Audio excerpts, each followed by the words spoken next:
My family used to eat, well, still does, about like 100 to 200 grams of meat, which is like half a pound of meat per meal per day.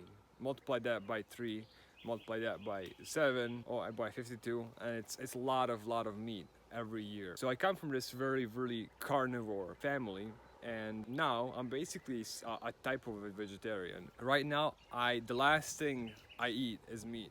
I consume lots of obviously vegetables, a lot of fruits, a lot of dairy products and egg products if they come from very good places and farms and places where they treat these animals nicely, and a lot of fish. And let me explain why this drastic change happened in my life and why I'm no longer a supporter of meat. Now, I've learned a couple things which literally opened my eyes and changed the way I view meat. Recently, I was talking to a really smart person that lived. Is so crazy about healthy living that lives like on a mountain, basically, with his family, and only eats the food that he produces, basically.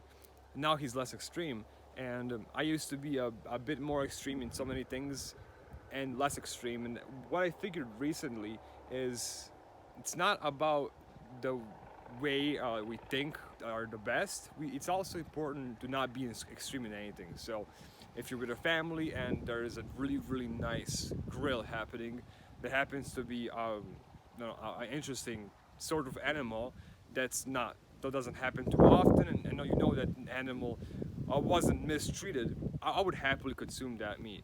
Now, what I learned recently from this really smart guy who was researching ancient history is the fact that throughout modern and most importantly ancient history, mostly poor families had high consumptions of meat, because when you eat a piece of meat, right, you don't need many things on the side. Maybe you have a little bit of bread and a little bit of veggies, just because it's good to have a little bit of veggies. But most of your meal is that piece of meat and a little bit of bread. It gives you all the most of the nutrition you need, and you're pretty satisfied, right? But when you have a really wide spectrum of things on the platter in front of you to choose from, and when you eat a little bit of greens, a little bit of this veggie, a little bit of potatoes, onions, and so forth and so on, and a little bit of everything, a little bit of soup, a little bit of some salads, a little bit of two to three different types of products made from wheat, from bread, you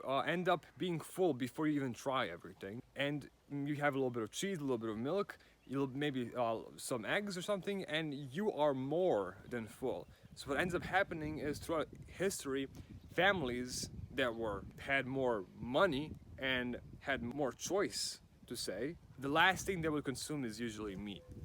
And not that this is also important from a capitalistic sense, it's important from a physical sense and from a spiritual sense. Now let's cover the physical sense. I've also learned recently, which was something that really blew me away, the fact that people who eat, I think it's raw vegetarianism or raw vegan or some sort of like some type of veganism.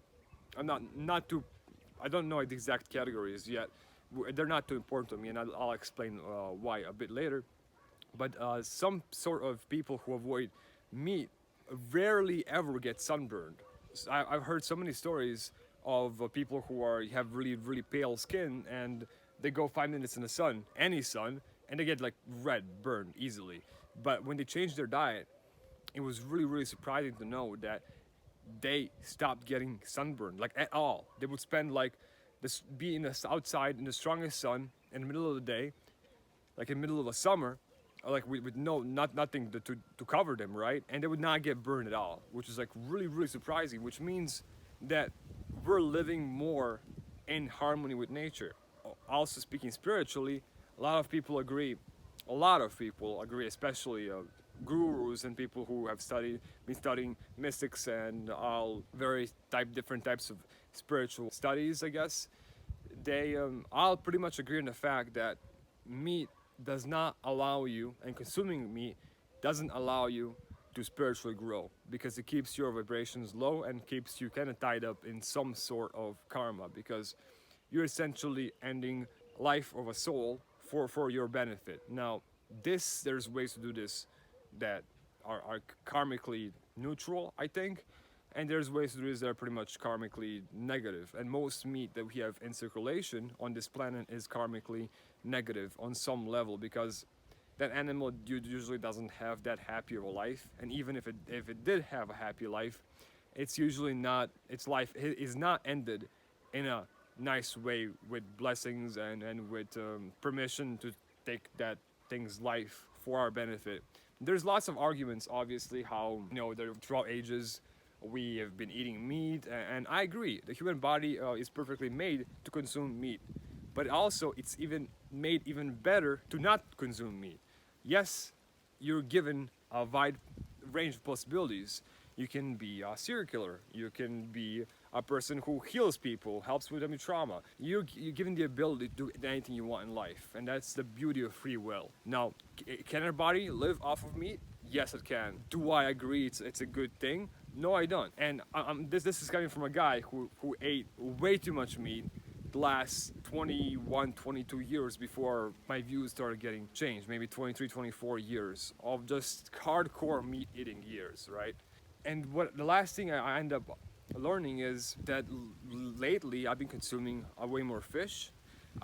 Yes, fish can be considered something in between.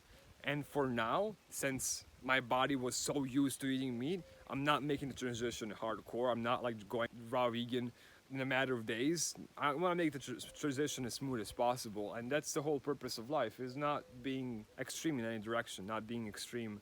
And it's funny. My girlfriend is laughing while she's holding the camera because I have tendencies to be quite extreme, but I'm learning to balance things out and learn from my mistakes. Obviously, it's not good to be extreme in anything. So if your friends call you for tasty pizza and I don't know, you try to bite and it feels good in your mouth, doesn't feel like it's heavy or it's something you don't want to put in your body, go enjoy that pizza meal with your friends. Go have a little bit of chips, whatever. I still consume a little bit of junk food here and there. I just had some spicy peanuts today, and I had some pretty poor ingredient cake, which was still pretty tasty. Had lots of like low-level ingredients, but I found it quite tasty. It wasn't too heavy in my stomach, and I really enjoyed eating it with my girlfriend.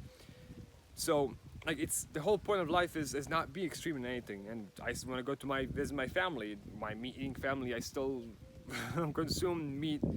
Like, for example, we had beans with lots of meat. It was quite tasty. I'm gonna probably eat some more tomorrow from the leftovers, but I'm not gonna focus my energy on getting as much meat in my diet. On the contrary, I'm gonna focus my energy on having meat where it feels natural, where I have a gap to fill, since right now my garden doesn't have vegetables and fruit. Yeah, I mean, this garden I'm working on right now, it doesn't have the fruits and vegetables to sustain my diet, so I'll fill the gaps in with anything that's of quality nutrition. And it's not about being extreme and cutting things out. It's about making a balance and cutting as much as you can out that's not of good quality. And there's lots of things to cut out that come from supermarkets, like a lot. And if you ask me, I wouldn't consume a single thing from a supermarket. But hey, I just got some yeast from the supermarket and some butter, because hey, I don't have my cows yet, and my yeast kind of died, so I have to make another wild yeast. So things happen, and you need nutrition. I mean, don't need nutrition, but it helps you function nicely. So it's about adapting. It's about being flexible. That's the whole reason our bodies, and that's the whole purpose of the way our bodies are designed, is to be adaptive and evolve and to be able to function off of anything. I mean, it's a miracle half the planet is even alive. If you look at the nutrition and the lives they lead, right? So I guess this video, I just want to say thank you to our amazing bodies which were given on this planet that can literally survive anything. Now, it would be good to take care of them and and let them survive a bit longer, since I guess we're all slowly dying consuming this air, water, and the things from the supermarket. So let's at least prolong that and make some smarter choices along the way if we value our bodies. If not, well, you're just committing slow suicide. So hope you guys do take me seriously and just reconsider some things in this video. There's lots of choices that we can make, but being informed is the first step. So thank you for watching.